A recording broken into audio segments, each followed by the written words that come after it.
Boom, and we're live.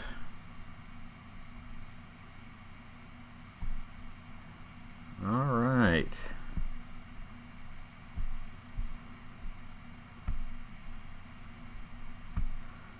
There we go.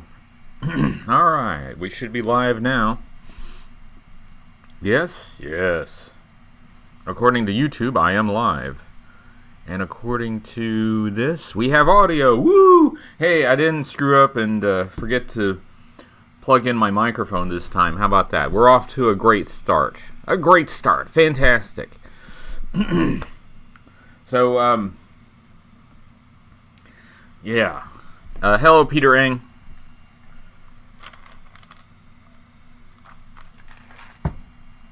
Which review just went up? Oh, the Ninja Lightning. That's right. I lose track sometime because I always have a one video in the can and ready to go up, and then I have another video that I'm working on. So a lot of times, sometimes I can lose track of like what video is actually up right now. So, but Ninja Lightning, that's the one that's up. Hello, action figure expert. Hello, Caden. Caden is here early for once. Well, welcome. Brandon, nice to see you. Hi, Sparkster. Yeah, Doug, hello. Midnight Range. Quick Kick does have bare feet. Wow, everybody showed up at once. That's awesome. Hello, Ratface, and Jason, and JK Siege, Fat Cat, and Alton.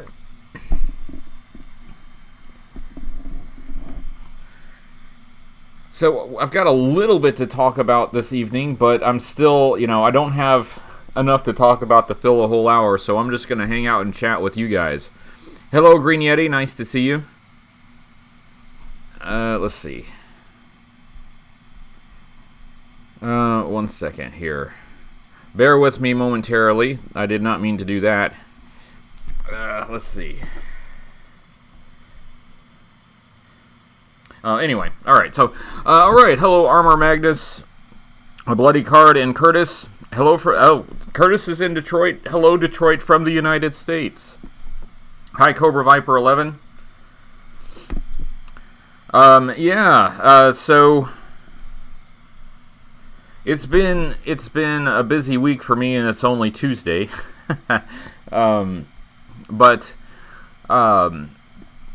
The video that I was talking about that I had such a hard time doing last week, I did finish that, so that one's ready.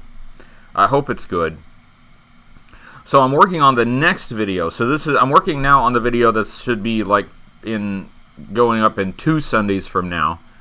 And that one I feel like is going a lot smoother. This one's practically writing itself. Hello, Warren. Hi, Carl.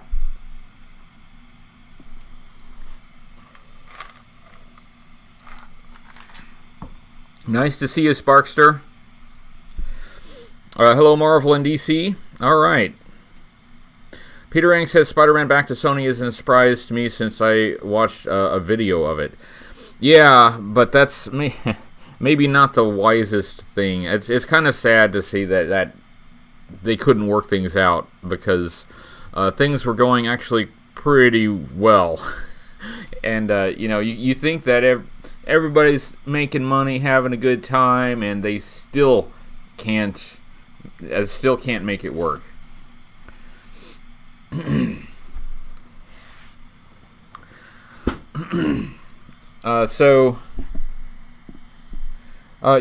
Yeti, I guess school has already started for you. For my daughter, it starts tomorrow.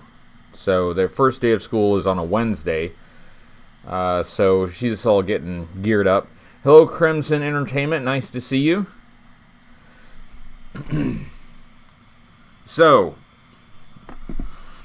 I've been asked on a number of occasions if I've ever broken a toy during a review. Well, with the Ninja Lightning, I didn't technically break it during a review, but I did break it on camera.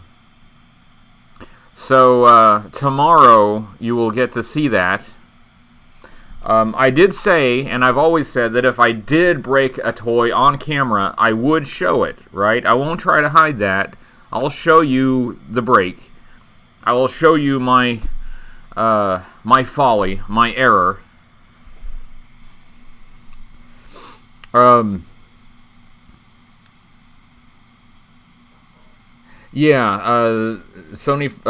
Far From Home was its biggest opening ever, and it was MCU based. Yeah, and I think Spider-Man benefited quite a bit from it, from integrating into the MCU, which I hope Sony can recognize, because the actual Sony Spider-Man movies, the ones that were not connected to the MCU, were kind of hit and miss. I mean, they had some success in the past, but they had struggled to recreate that success. So, they had a good thing going. They had a good thing going.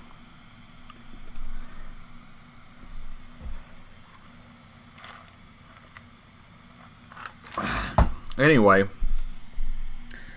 So that wasn't the topic that I intended to start with, but Spider-Man. That's the news for today. Is that Spider-Man, Sony and Marvel, they've broken up. They're getting a divorce, and Spider-Man is the baby that's caught between.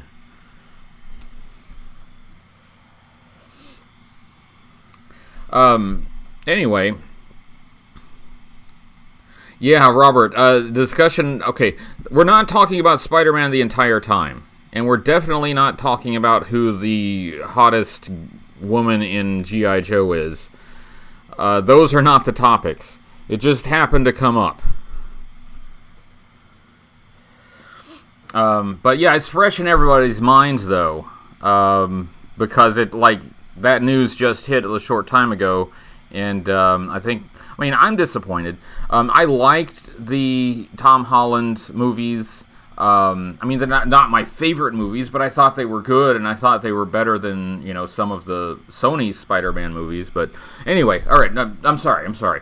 This Spider-Man is not the topic for this evening. Spider-Man is not the topic. Mainly, I wanted to come to you and apologize for breaking and utterly destroying a vintage G.I. Joe toy. I mean, the Ninja Lightning motorcycle is precious and rare, and it got into my hands, and I broke it. Oh, hey. Robbie says he's from Nuevo Laredo, Mexico. Hello, Mexico from the United States. Don't trust me with your toys. Don't trust me with your plastic toys. They crumble in my hands. Yeah, the Ninja Lightning, that's... Steven from Joburg has some very strong opinions about it, and, he just really dislikes what he believes is a flawed design. And I wanted to take a look at it for myself. I actually waited until I could get one at a really good price because I knew it was going to be a risk of breaking it, so I wasn't going to pay a lot for it.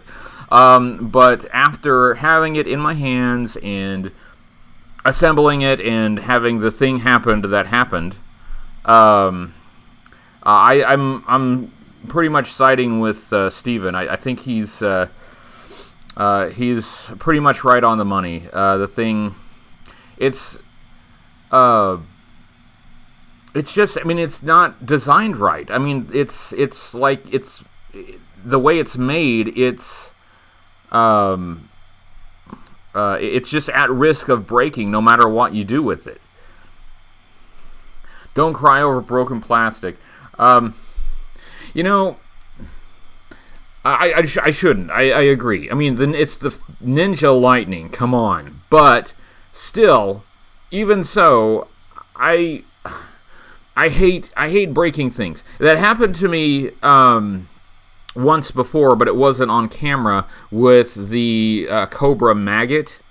I got one, and it was horribly miscolored, or discolored. It was all yellowed and sun damaged. It was in terrible shape.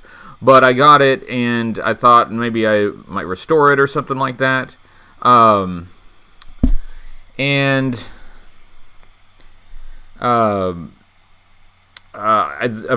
think that discolored plastic. I think the discolored plastic is actually more fragile, because I didn't put any pressure on it at all. I just tried to attach the main cannon, and it just snapped like that, like nothing. Boom, broken. That one didn't happen on camera though, but I hate breaking old toys, even really common ones and toys that nobody really cares about, like the Ninja Lightning. Yeah, you're right, Green Yeti. It wasn't meant to be. But I really thought, there are techniques that you can use to soften plastic, right? Steam, hot air, hot water. These things can soften the plastic, and I was being very careful, and I was using my techniques, and I've been successful with these techniques in the past in assembling toys without breaking them, but that don't work with the Ninja Lightning. You can't do it. It doesn't work. Hello, Painted Plastic.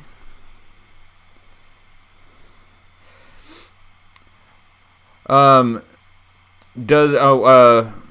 Range says, does warming up the plastic parts while assembling help prevent breakages like that, or can it make it more brittle? It usually does help, and I've had success with that in the past, but it did not help in this case.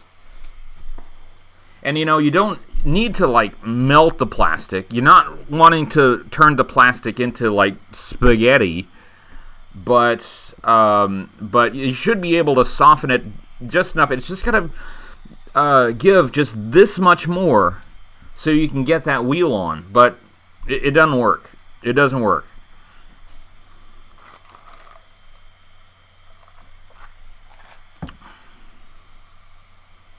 Oh, Agnetha says, recently got 82 Stalker, very stiff, and one of his arms broke right off the body.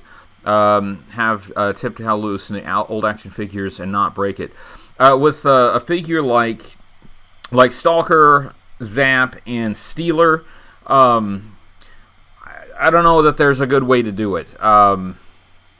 If usually you want really good stiff joints on a figure, but on those the plastic is just kind of compromised.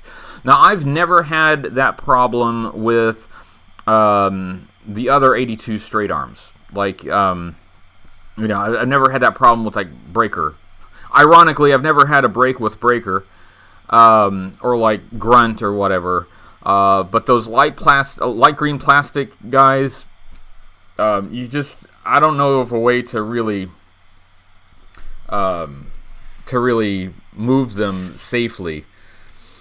And Painted Plastic had the same thing happen with an 82 Stalker. Yeah, I don't think the 82 Stalker is as fragile as Zap, but it's still on the fragile side. So that's one that I kind of treat with kid gloves.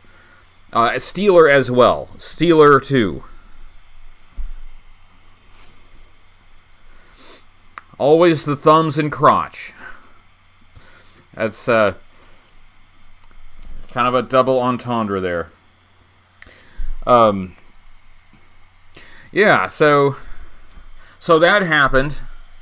I broke the Ninja Lightning, and as I said in the video, you will get to see the break in glorious slow motion tomorrow in my assembly video. Now, after I broke the toy, I did order one that was intact, but I went ahead and repaired the one that I had and finished assembling it, and actually it turned out fine. The repair job that I did seems to be holding pretty well. Actually, I thought it might work better with a little metal reinforcement in that broken fork. So I actually cut a nail and heated it and like sort of burned it into the plastic on the inside of that fork, and then glued everything to that, so that it's not just like glue on that one crack, but it's got like essentially a metal rod straight through the front fork for reinforcement, and it seems to be pretty sturdy. So I ended up using that for the review anyway, but I wasn't sure that my repair job would survive, rolling, along the pavement. Toy Ploy did a great job with Dr. Mindbender. Doubt I have those skills. Well, Toy Ploy, has practiced a lot and has learned a lot of those skills, but I think his channel is a great way to learn how to repair toys, and some of these techniques can be used on other toys. And the broken crotches, that's something that I always thought was just unfixable, but he was able to repair it. Now, if you're going to repair something like that, you should always make a note of it and make sure that if you ever resell it, that the buyer knows that it's a repaired toy.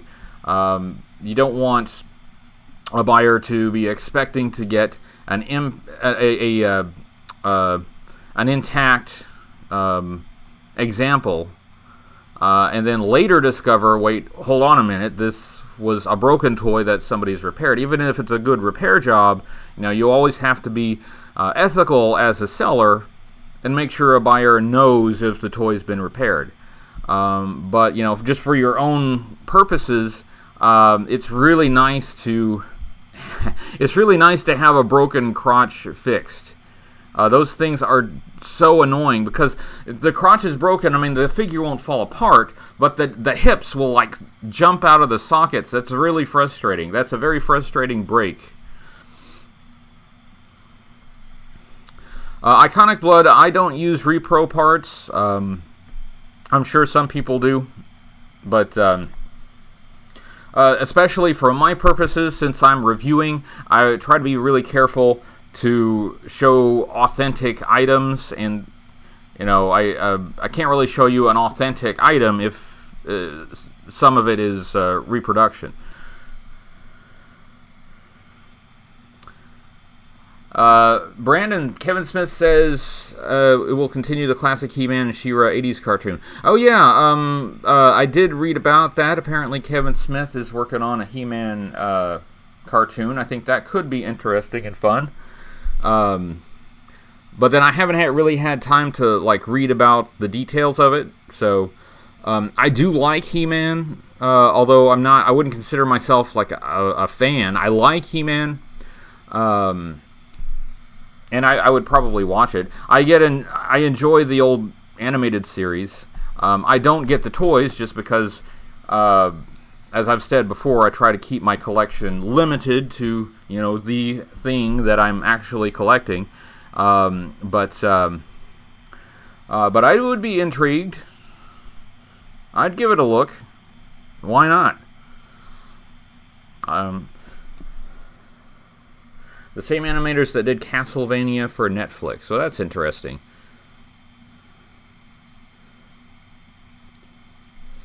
All right. So all about Tila, and he loved The Last Jedi. Well, I liked The Last Jedi too, so I have no problem with that. Basics, Kevin Smith heading a new show based on an original 80s cartoon. Supposed to focus on Tila finding the lost power sword. That sounds like fun. It sounds like an interesting premise. I don't know how much of it Kevin Smith is writing, or if he's just doing a producing credit. I as much as I like Kevin Smith's, some of his writing is kind of hit and miss. That's the theme of the night, apparently. Hit and miss. Hit and miss, that's the that's the phrase of the evening. But some of his writing is really, really good, and then some of his other writing, it's not to my taste. But if we get good Kevin Smith, then it could be great, right?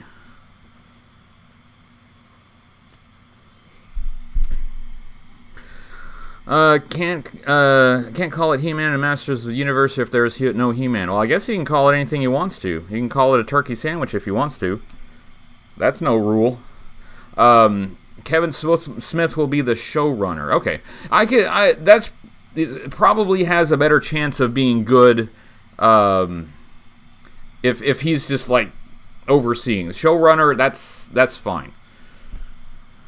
Less chance of bad Kevin Smith. You got some other writers on that. So I don't want to get into like stuff that I'm not really an expert on. I haven't read everything that he's written, but again, I want to reiterate, I like a lot of the things that he's written. So it's a good chance of it being good. Repairing broken crotches would technically make you an amateur G.I. Joe urologist. Yeah, I think so. I don't know if you necessarily need a doctorate for that, but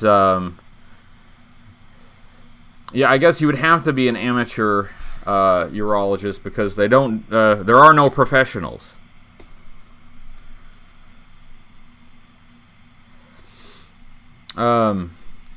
Brandon Knight says can't wait to see the new Jay and Silent Bob movie. I forgot that was coming out. See, thanks. You guys are reminding me. I have a hard time keeping up with everything that's coming out, movies and TV shows and stuff. I really, literally am working on this channel all the time. Things just go right by, so I try to catch advertisements or whatever whenever I can, so at least I can have some idea of what's going on out there in the outside world. JJ says, how's the heat in Oklahoma? It's bad. It's bad. It's really hot. It just keeps seems to keep getting hotter. So I heard some thunder. We may get a little bit of rain, but it's not going to help. The rain does not help. It lasts for a little while, maybe cools things down for a few minutes. Then the clouds clear, the sun comes out, all that rain evaporates, and it just gets really hot and humid. So rain doesn't help. Thundercats.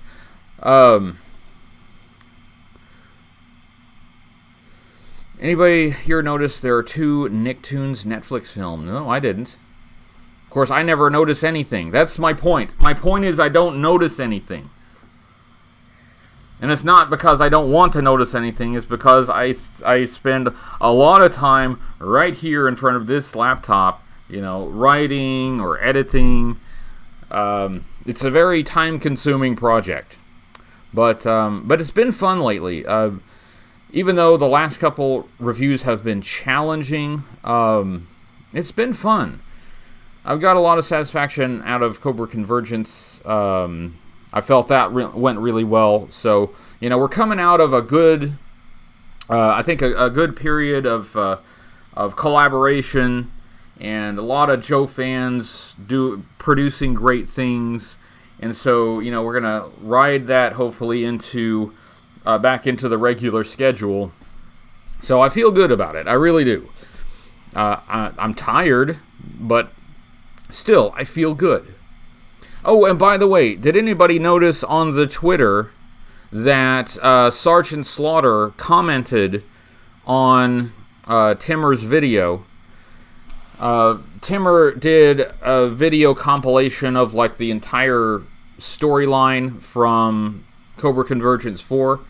Well, prompted by no one, Sergeant Slaughter commented on it and even had like sort of a little conversation about it, and retweeted, and then he was continued to follow the comments and was retweeting the comments and replying. So we had a really cool interaction with Sergeant Slaughter this morning and on Twitter, and that was amazing.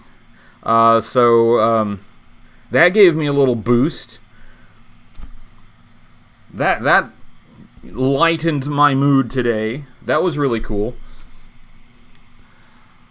Let's see. HCC, did you get to see the sword fight pics I sent you? If you sent them to me recently, I probably haven't. I'm still trying to get to all my email, and I apologize. Today was really busy, but tomorrow should not be as busy, so I'm hoping to catch up on a lot of my emails and messages. But I'm going to get to it. Rapier style, huh? Do you fight with your rapier wit? That's cool. I always was curious about sword fighting. Something I always thought I might want to take up, but I never did. But that sounds like a really fun hobby.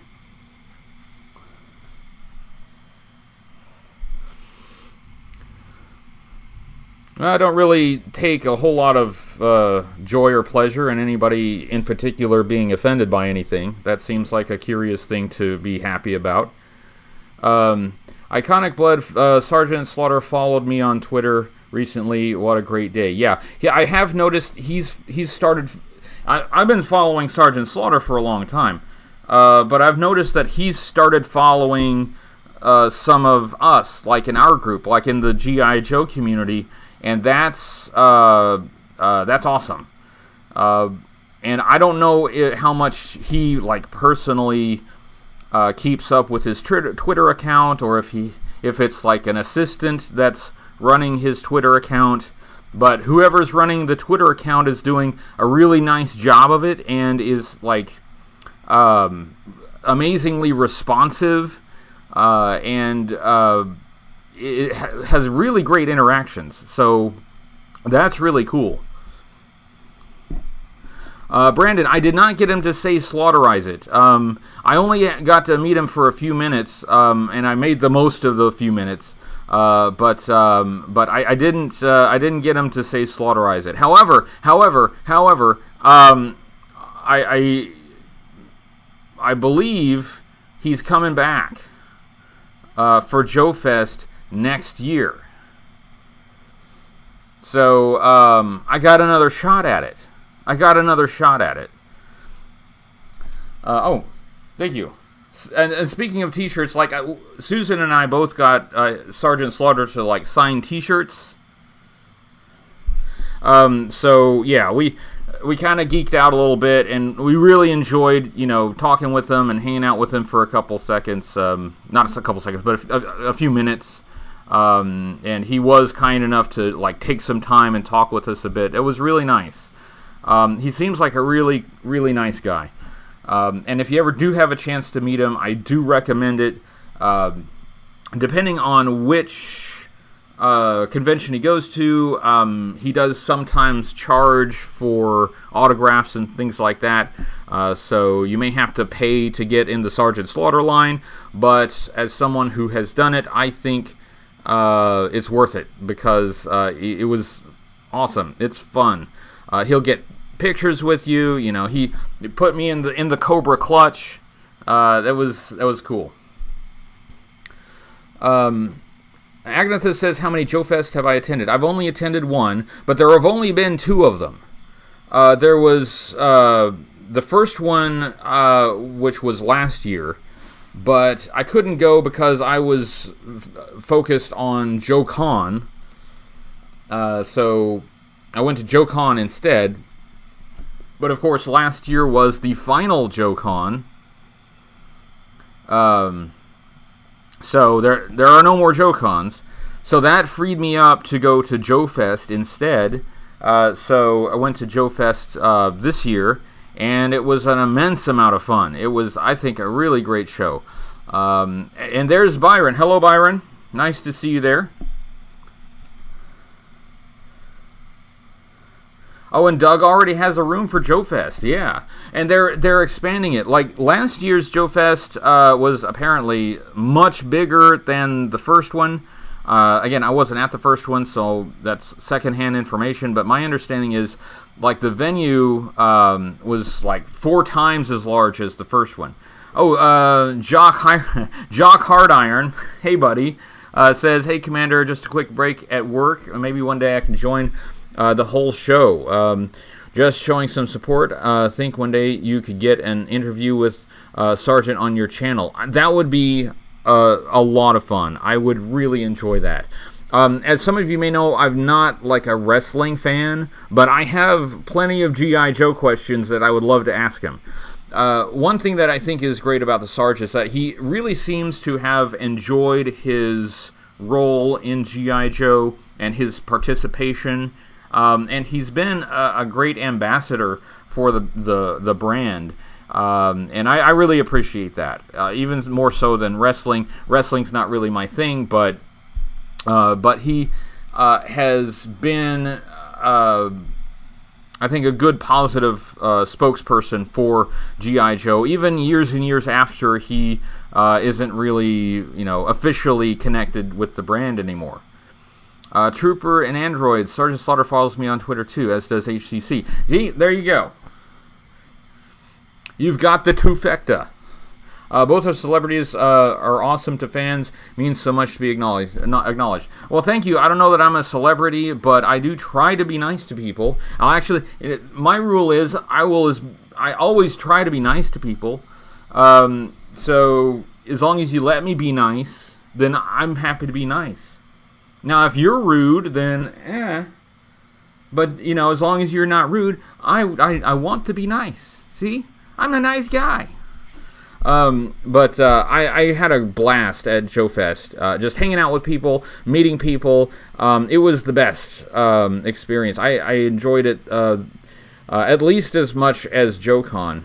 And so some of the best parts of the convention was hanging out with people, like in the hotel bar, just chatting with people, getting to actually know and meet people that, I've seen or talked to online, to actually meet those people in person. To me, that's what the conventions are really about. I've never gone to conventions to get exclusives. I go to so that I can see people and meet people and, have those connections and interactions. And maybe, pick up a vintage G.I. Joe toy or two.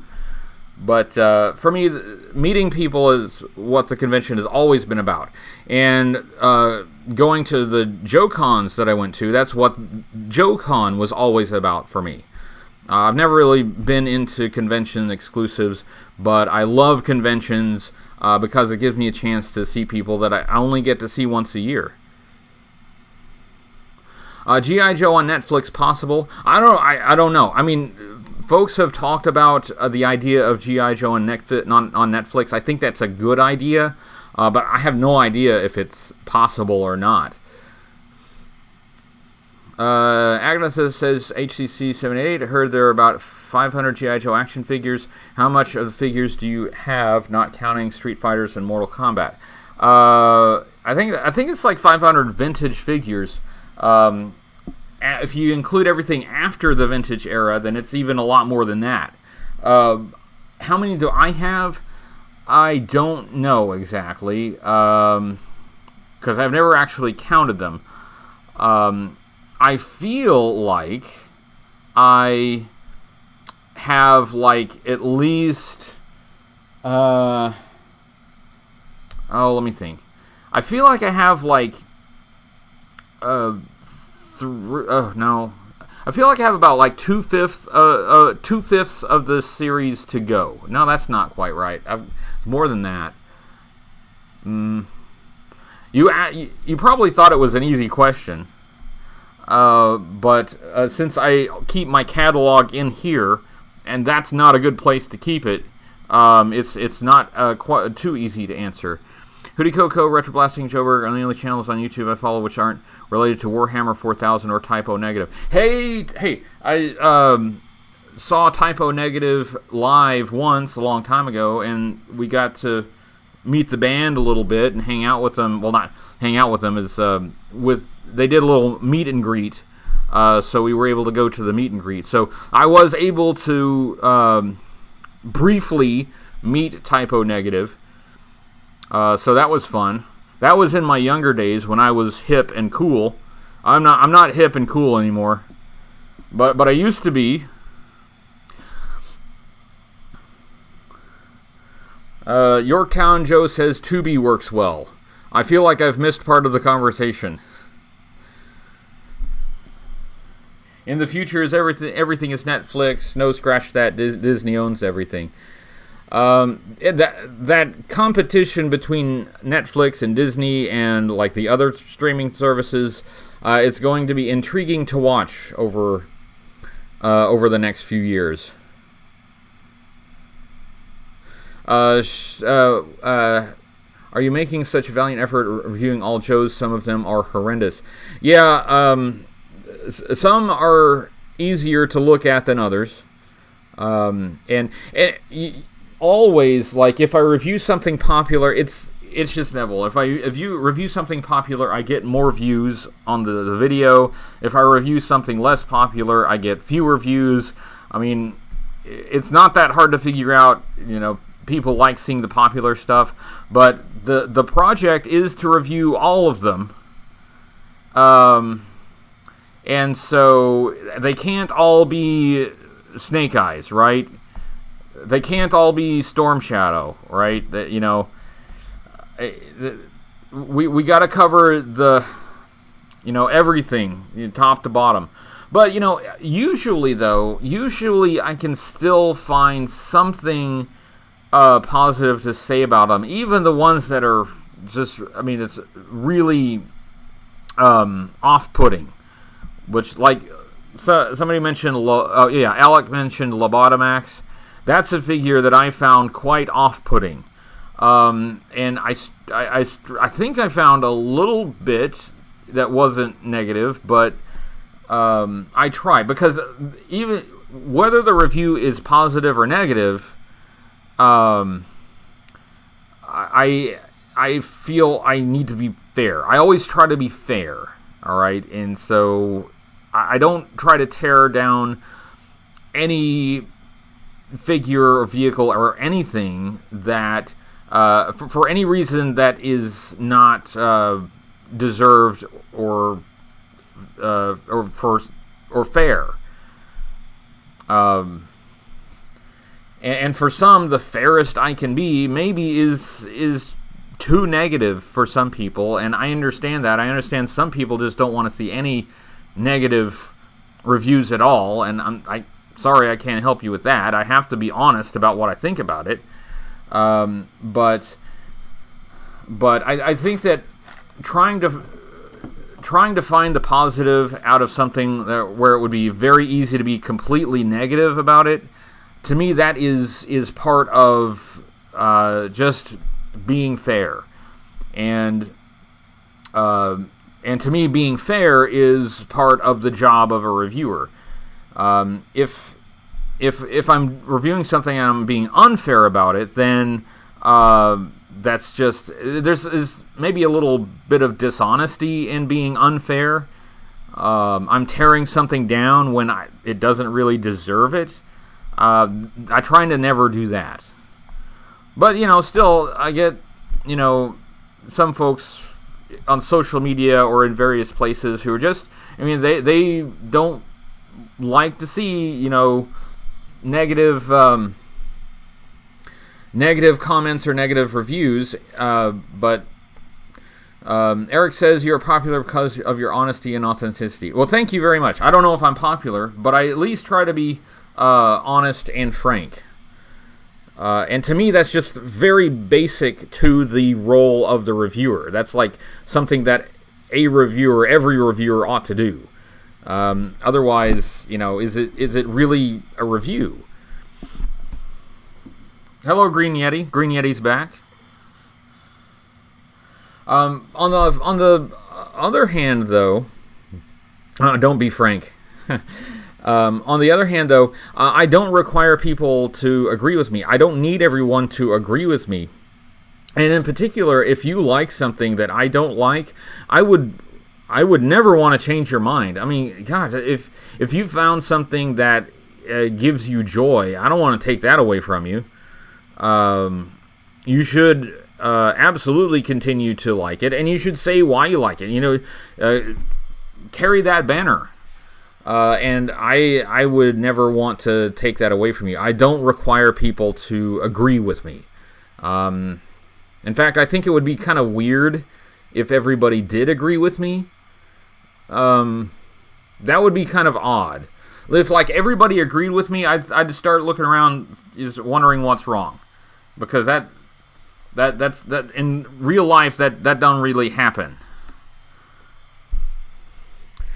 Leah says it's simple. If you can't give an honest review, you shouldn't do reviews. Not everyone has the same experience or opinion. Not everything is awesome. Yeah, that's boils it down pretty well. And Green Yeti likes Globulus. There you go. And I'm not going to try to change Green Yeti's mind about Globulus. That's not right. But at the same token, you know, I don't have to feel the same way that Yeti does about it. I mean, to me, that's just basic, like, interacting with people as, you know, a mature adult. That's what you do. I mean, on something like toys, right? We're not curing cancer here, right? We're not solving the world's problem. We're talking about toys. And for a subject like that, you know, you should be able to disagree respectfully. That shouldn't be that hard. Although it's the internet, and surprisingly, sometimes for some folks, it's not that easy. But Cobra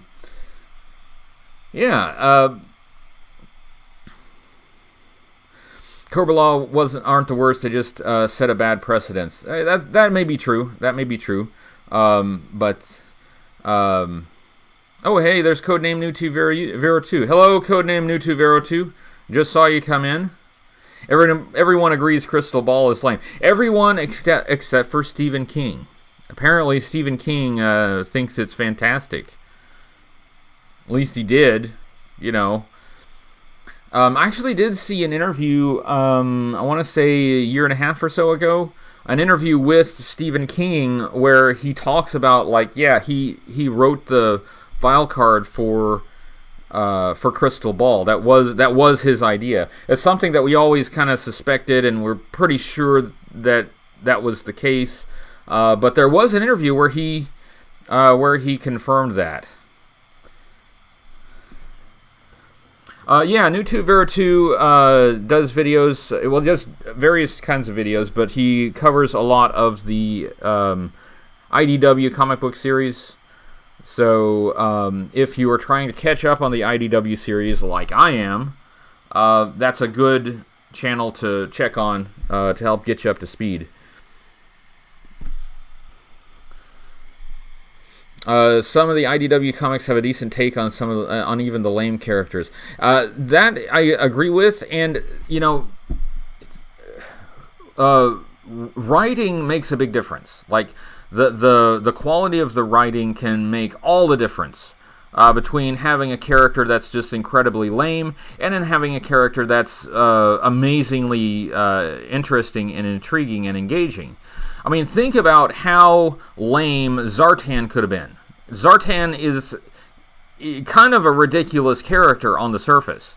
I mean, it doesn't make a whole lot of sense. I mean, he's a master of disguise who wears a mask, right? But he don't wear any other kind of disguise, so you're not fooling anyone with that. For some reason, he goes around on a swamp skier, but what does being on a swamp skier have to do with the disguise, right? He leads the motorcycle gang, you know, the Dreadnoks, but what do the motorcycle games have to do with the swamp or Masters of Disguise? Who knows? But the strength of the writing of the character, particularly Larry Hama's take on him in the comic book, the writing was so strong that Zartan becomes a really intriguing character. Zartan's character arc is really deep. Yeah, that's what I'm talking about. And again, maybe not everybody, you know, likes Zartan or likes the way Zartan was portrayed in the comic book, but I do, and to me, the way that character was written made all the difference in it being a really awesome character versus, I mean, that could have gone ridiculous really easily. I am now keeping up with the IDW series. I should have been keeping up with it years ago, but I am following it month to month now. So I'm still getting up to speed. So there's some elements of it that I'm not as familiar with because I didn't read a lot of the past issues. I mean, so I'm sure more of it will make sense, as we go forward. But even from what I've read, most of it feels very familiar to me because I'm so accustomed to Larry's style of writing. So it's the series kind of feels comfortable. It's an easy one, at least for me, to slide into. Destro or Zartan for the deepest character arc? That's a good question because both of them went through some very meaningful events and changes, and both of them had things that altered their perspective on the world. Zartan, after knifing the Blind Master, actually felt regret about something. Zartan has his own movie, Master of Disguise. That is Master of Disguise. I mean, that's a terrible movie, but it's a turtle. Oh, here we go. We're starting with the turtles. It's unintentionally hilarious. I mean, it's funny, but not for the reasons that they were intending it to be funny. I get a kick out of the movie, but I wouldn't pretend that it's a good movie, but it's at least it's amusing in a bizarre way. Zartan movie would be interesting to me personally. The anti-hero would be good. Yeah, Zartan would be an interesting anti-hero. Yeah, but so also would Storm Shadow. Storm Shadow had that arc, and he transitioned from the Cobra to the Joes, but he was still a killing machine, right? He was he may have switched sides, but there was always something about Storm Shadow that wasn't quite entirely on the hero side. So I could see Storm Shadow as an anti-hero. Now that we're talking about Zartan, I remembered I still need a Hoodie Coco head for Zartan's body.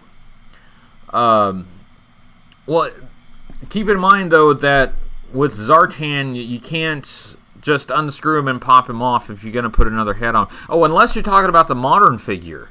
I mean, you can pop the heads off the modern figures, but on the vintage Zartan, the chest and back piece are glued together. Zartan's not turtle enough for the Turtle Club. The Turtle Club as the Dreadnoks. Wow, that's hilarious. Storm Shadow should have been always a bad guy. Jinx would have been a good middle ground character. I am totally on board with Storm Shadow's story arc. I would not want to sacrifice those stories to keep him as the bad guy. I know that some folks just want him to be the Cobra Ninja, and I mean that's how he was introduced. But I enjoyed the stories that told of his transition, and I wouldn't want to give those up to keep him as a bad guy. I'm on board with that. I'm fine. Mercer's story the most. Left Cobra's promises of wealth to be an underpaid grunt. Mercer's story, I don't know if it's been completely fleshed out, but there's got to be a really interesting story there.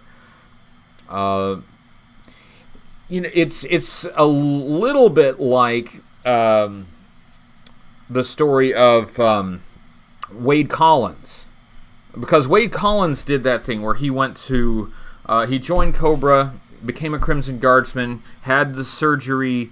He was completely dedicated to Cobra, but had a change of heart.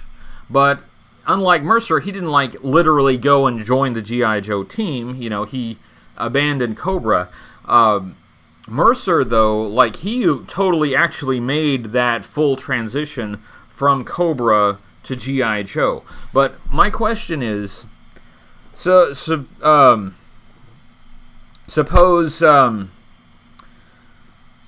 you have this former Cobra agent who joins your team, and now he's on your team. Now he's a G.I. Joe. How much do you really trust him? I mean, can you really trust him? I mean, he says he's reformed, but how do you know he's really reformed? I think that itself, that kind of internal conflict there, could also be an interesting part of Mercer's story. I would love to see that story told.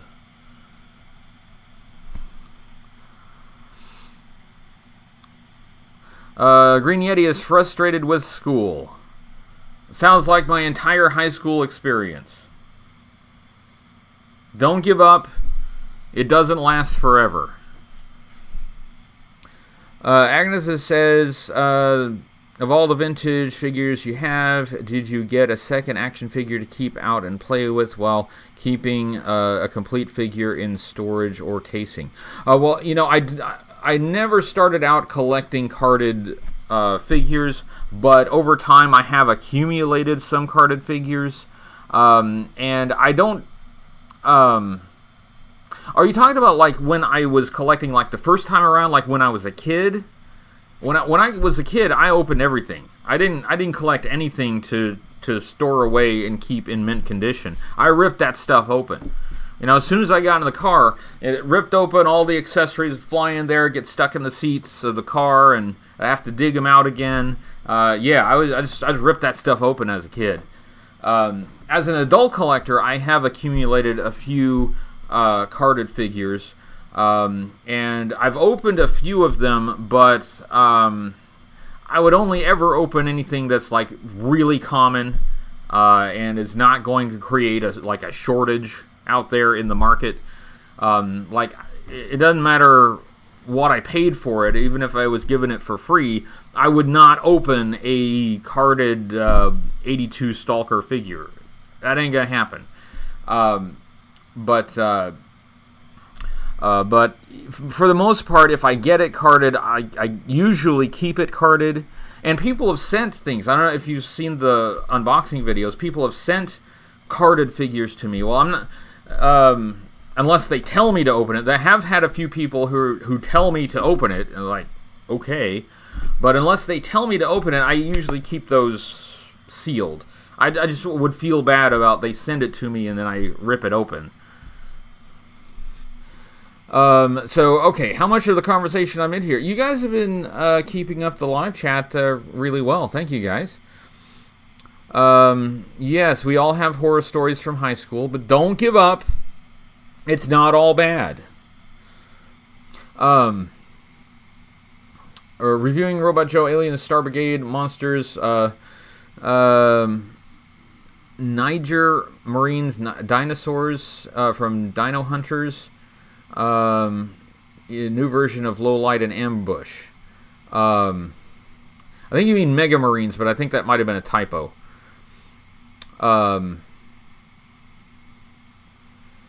Wade Collins raised adopted son Sean, biological son of Fred. That's right. To be a hero. So that was good. So yeah. So the next generation.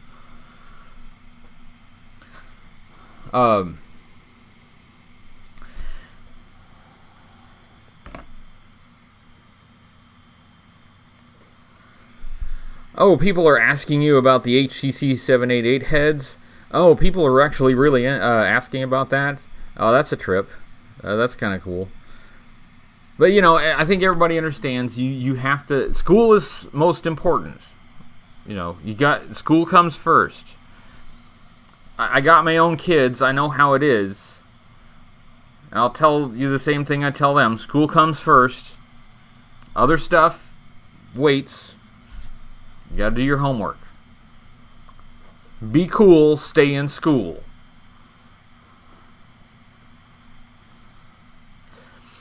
Yeah, I don't think they're really trying to pressure you, Green Yeti. They just are curious to see how things are coming. School, then globulous. I sounded like his parents. Well, you know, this is what I mean. See, I'm not young and hip anymore. Now I'm old and gray hair. And I've turned into my parents. This will happen to you someday. It will happen to you. You'll be like young and in your 20s and you'll be like, I'm gonna be cool forever. It'll happen to you. It'll happen.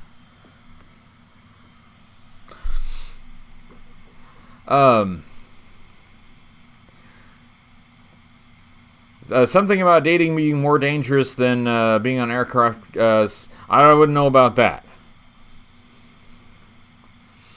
And it's nice to see Byron. Sorry, I haven't seen Byron in the chat very much, but hello, Byron. It's nice to see you there. Thanks for coming this evening. These whippersnappers, get off my lawn. Brandon Knight said I had a Star Wars club in high school. Didn't help my image. Don't worry, when I took weight training class, everyone was shocked I changed with my muscles. Nerd to sexy. But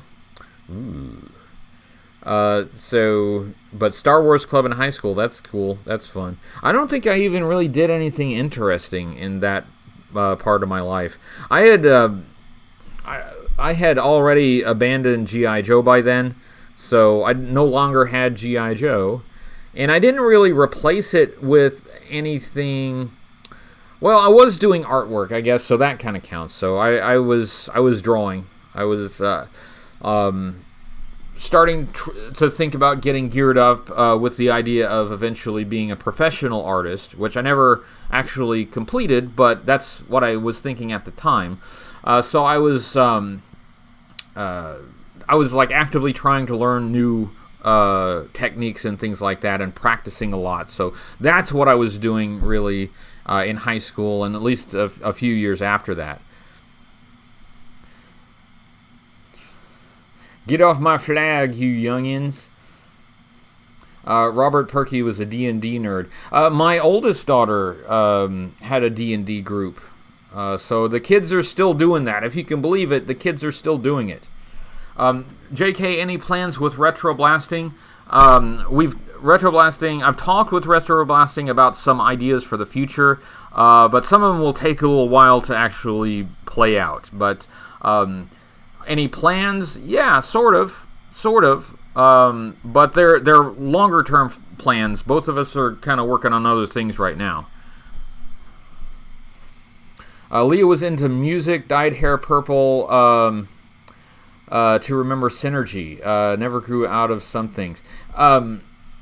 Actually, my youngest daughter, Audrey, just dyed her hair purple. Now, when I was a kid, it was less common to have like bright colored hair and stuff like that.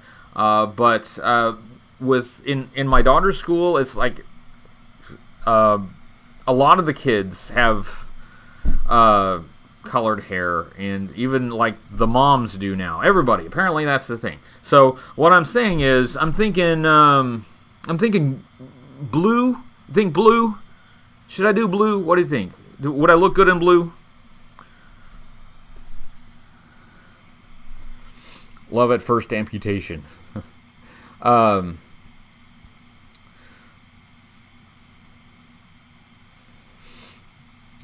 Being D&D nerd is golden age.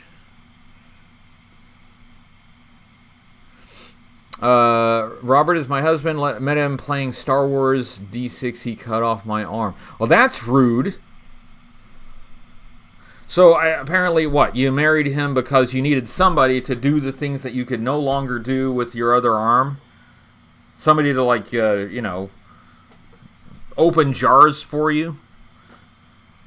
I don't want to judge. It's just an unusual basis for a relationship. Cut off your arm and, okay, let's get married. That's not how I did it. But no judgments. No judgments. What's the brand of my green screen? I don't even remember. I got it quite some time ago, actually, and I don't remember what brand it is. It doesn't have a brand printed on it, but it's pretty common.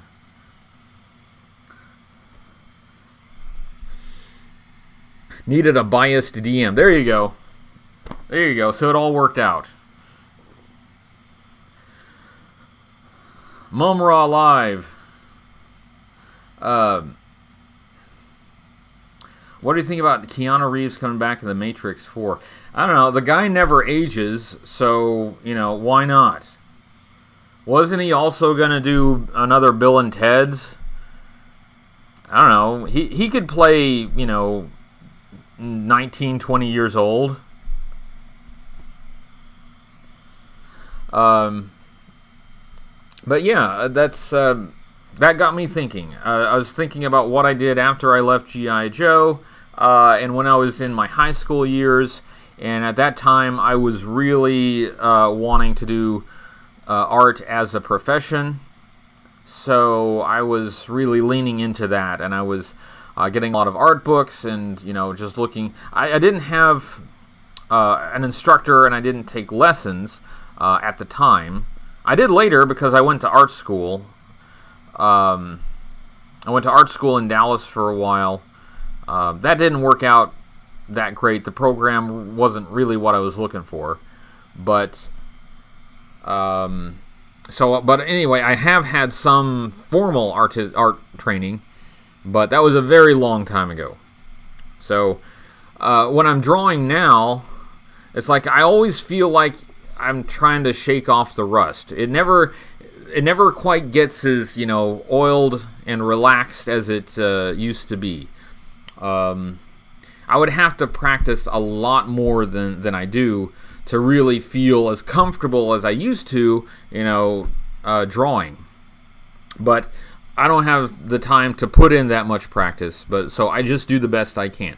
So if you have gotten a drawing or a sketch from me, it is absolutely the best I can do at that particular time. I do always try my best. But I do admit that I always feel like I'm shaking off the rust and just trying to, remember how to do this thing. Good evening, Sparkster. Thanks for showing up. Have a good night.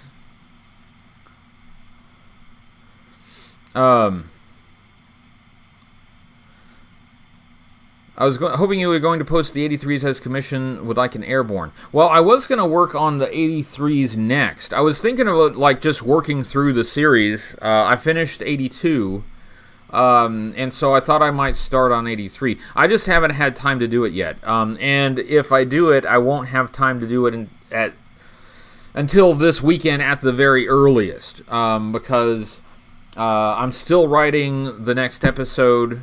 I've got to shoot it and edit it. I've got what I think is a fun idea for a skit for that episode. We're not talking about the one that's coming up this Sunday, but the following Sunday.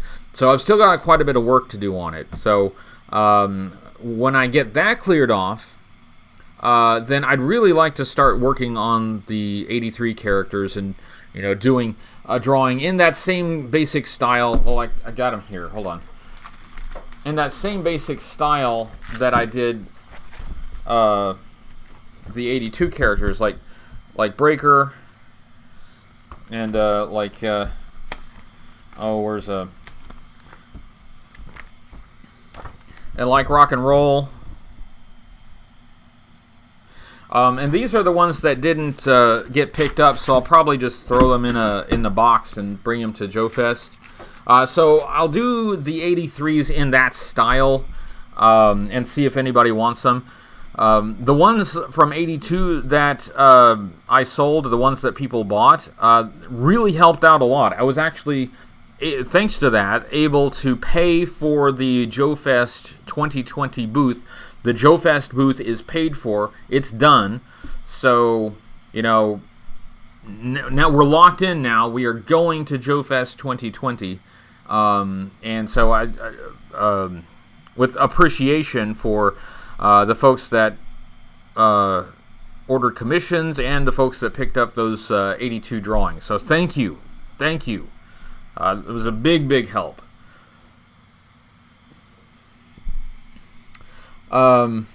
Jason says, are you going to do your recap once you complete the last reviews of the given year?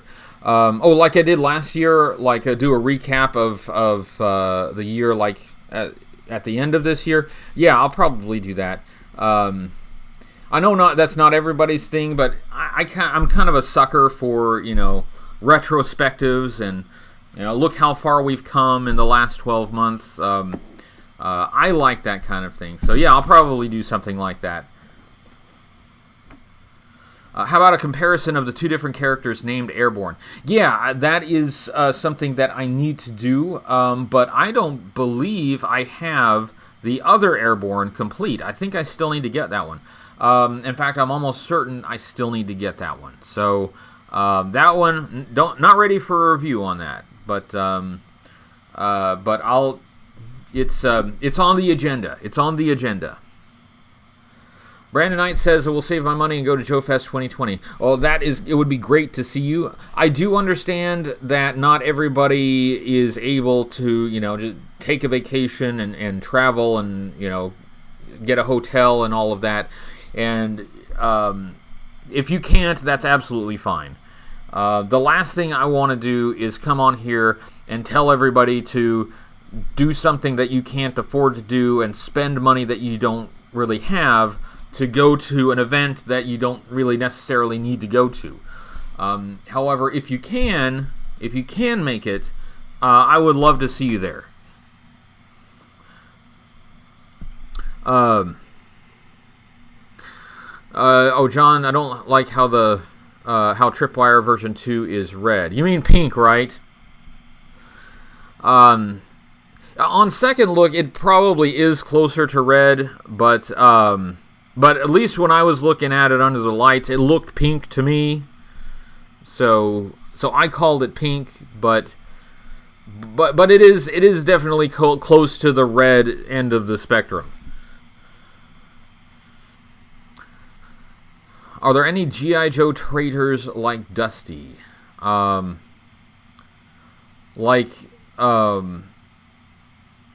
Joes that totally defected to the Cobra side?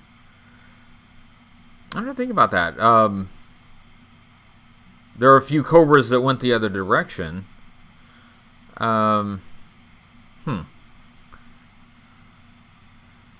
Scoop, yeah.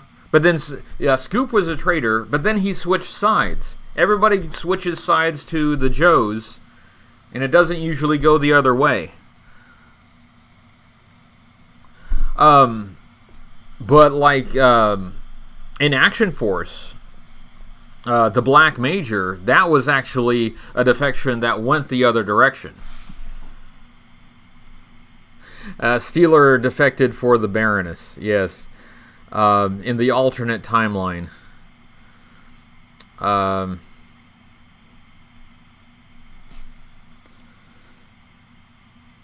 Fumbles. Yeah. I don't know if that's canon.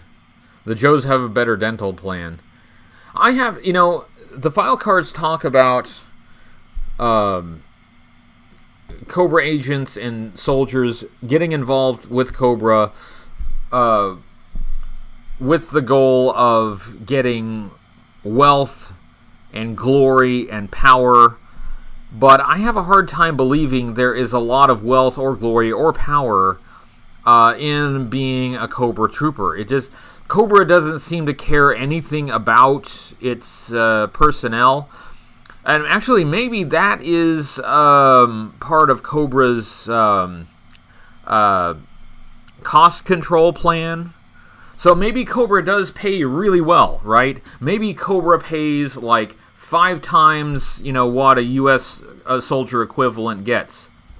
Oh, Shane Everett sends $9.99. He says, I just got the Mauler tank. That's a cool vehicle. In such good condition, it's officially become my crown jewel. The Mauler is nice. It's really nice.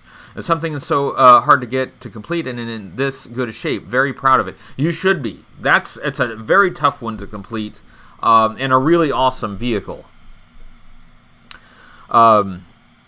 So maybe Cobra pays great. Like maybe they like you be set up for life. But if you end up dying in battle, then they don't have to pay you anything, right? So my feeling is Cobra's goal is, to get some productivity out of these troopers. Use them to reach Cobra's goals, but also to not have them live too long. So, you have helicopters with no canopy, and no seatbelt. You have vehicles with no armor at all. You have the HISS tank, our classic HISS tank, where you put the driver behind glass, and then your gunner has his head poking out. Because if Cobra were to pay that much money over a long period of time, they'd go broke. So I think it's in Cobra's best interest that its troopers, not live too long, to not outlive their usefulness. I just noticed the time. It's like 11 minutes after 8, so we've gone longer than our usual hour. I will wrap it up, but I was having fun. Thank you, guys. It was actually a lot of fun for me, so this was a great evening. I really appreciate everybody's conversation in the live chat. That's been really good. Christian Brick says, greetings from Portugal. How late am I? Greetings, Portugal, from the United States. And I'm sorry to say that you are a little bit late, but I'm still glad to see you. I do need to wrap up the live stream. I've actually gone a few minutes over, but I've just had too much fun to stop. But I should wrap it up. I got a lot of writing done for the next episode, but it's not done yet, and so I need to do a little bit more work on it. So that is the task of the evening. I need to make some more progress on writing the next episode, so I'm going to do that. But thanks everyone. MCDJ ACDC. I really appreciate everyone. It was a really good conversation tonight. Thank you guys. But it is time to wrap up. I really got to. I've got other things I got to do. Get back to work. But everybody, we will be doing this again next week. It's too much fun for me. This is like my favorite part of the week, to actually just get to sit here and talk with you guys. So thanks for hanging out with me. Thanks for hanging out with me, for a few minutes extra. And we'll do it all again next week. So I will say goodnight, everyone. And I will push this little button here to turn this off. Bye-bye. See you later.